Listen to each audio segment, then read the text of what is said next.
Pour en parler, Bruno Guigues, analyste politique et ancien haut fonctionnaire du ministère de l'Intérieur. Bonjour Bruno Guigues, merci de répondre à nos questions en direct sur RT France. C'est donc la première fois que des Druzes, cette minorité musulmane, votent dans cette région en 50 années d'occupation israélienne. Pourquoi maintenant ? Écoutez, je crois que c'est une manœuvre délibérée de la part d'Israël, visant à, d'une certaine façon, faire légitimer, de manière évidemment totalement fallacieuse, sa présence dans cette région qui, rappelons-le, le Golan est syrienne.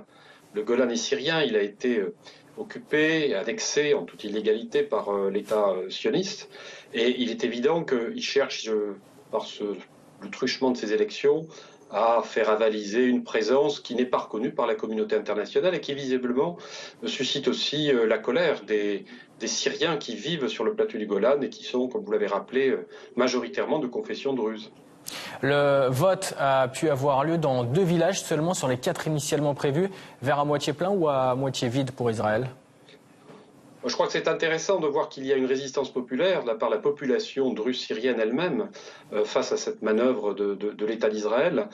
Donc, je dirais que c'est un échec, manifestement, puisque si les populations concernées avaient voulu jouer le jeu, elles l'auraient fait. Ce n'est pas le cas, ce qui montre bien que la question n'est pas réglée et que l'occupation et la colonisation du Golan par Israël ne passent pas, visiblement. Autre événement dans ces élections municipales en Israël, Zeev Elkin, le ministre israélien de la protection environnementale et protégé de Benjamin Netanyahou, il s'est fait battre à Jérusalem. Quelle signification pour le Premier ministre israélien ? Bon, évidemment, ce n'est pas une victoire pour le Premier ministre israélien. Bon, le débat politique en Israël est toujours très complexe. Il y a effectivement des forces rivales, antagonistes au sein même de la droite au pouvoir.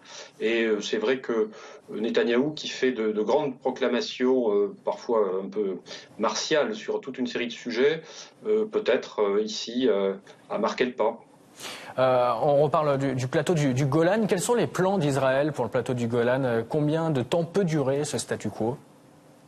Je crois que c'est une situation qui finira par voir sa fin, parce qu'il n'est pas concevable, si vous voulez, qu'une province de l'État syrien, qui appartient légitimement à l'État syrien, demeure dans le giron d'Israël. Cette occupation, encore une fois, qui a été commencée en 67, renouvelée en 73, est absolument illégale.